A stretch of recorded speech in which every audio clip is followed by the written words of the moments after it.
Kochi corporation deputy mayor Deepak Joy തൃപ്പൂണിത്തറയിൽ UDF സ്ഥാനാർത്ഥിയായേക്കും.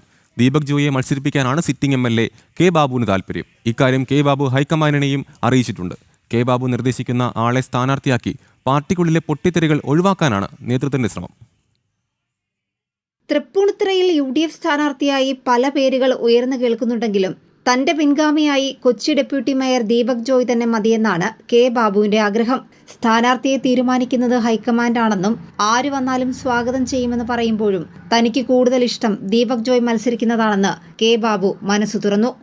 അല്ല, party നേതൃത്വം തീരുമാനിക്കും. ഞാൻ ഈ സ്ഥാനാർത്ഥി നിർണയവുമായി ബന്ധപ്പെട്ട കാര്യങ്ങളെല്ലാം ഞാൻ നിങ്ങളുമായിട്ട് പങ്കുവയ്ക്കാൻ ആഗ്രഹിക്കുന്നില്ല. കാരണം പാർട്ടിക്കകത്ത് ഒരുപാട് ചർച്ചകൾ നടക്കുന്നുണ്ടല്ലോ.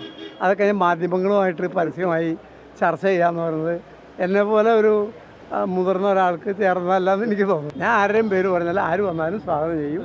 ദീപക് ജോയ് എനിക്ക് കൂടുതൽ ഇഷ്ടമുള്ള ഒരാളാണ്. തൃപ്പൂണിത്തുറയിലെ സ്ഥാനാർത്ഥി ചർച്ചകളിൽ തന്റെ പേരുണ്ടെന്നും പാർട്ടി പറഞ്ഞാൽ മത്സരിക്കുമെന്നും ദീപക് ജോയ് പറയുന്നു. പാർട്ടി പറയുകയാണെങ്കിൽ തീർച്ചയായിട്ടും പാർട്ടിയാണല്ലോ തീരുമാനം എടുക്കേണ്ടത്. കഴിഞ്ഞ തവണ അസംബ്ലിയിൽ മത്സരിക്കാൻ പാർട്ടി പറഞ്ഞു, ഞാൻ മത്സരിച്ച ആളാണ്. അതിനുശേഷം കോർപ്പറേഷനിലേക്ക് മത്സരിക്കാൻ പറഞ്ഞു, അതും ഏറ്റെടുത്ത ആളാണ്. KPCC general secretary Raju P Nair, KPCC രാഷ്ട്രീയകാര്യ സമിതി അംഗം അജയ് തറയിൽ, മരട് മുനിസിപ്പാലിറ്റി മുൻ ചെയർമാൻ ആന്റണി ആശാമ്പറമ്പിൽ തുടങ്ങിയ പേരുകളാണ് തൃപ്പൂണിത്തുറയിൽ ഉയർന്നു കേട്ടത്. എന്നാൽ തെരഞ്ഞെടുപ്പ് രാഷ്ട്രീയത്തിൽ നിന്ന് വിട്ടുനിൽക്കുമ്പോഴും സിറ്റിംഗ് MLAയുടെ താൽപര്യം തള്ളിക്കളയാൻ കോൺഗ്രസ് നേതൃത്വം തയ്യാറല്ല. തൃപ്പൂണിത്തുറയിലെ കോൺഗ്രസ് സ്ഥാനാർത്ഥി ആരാണെന്നത് കെ ബാബുവിന്റെ തീരുമാനം മാത്രമായിരിക്കും. തന്റെ തീരുമാനം കെ ബാബു ഹൈക്കമാൻഡിനെയും അറിയിച്ചിട്ടുണ്ട്. നിഷ ദിലീപ്, ജനം, കൊച്ചി.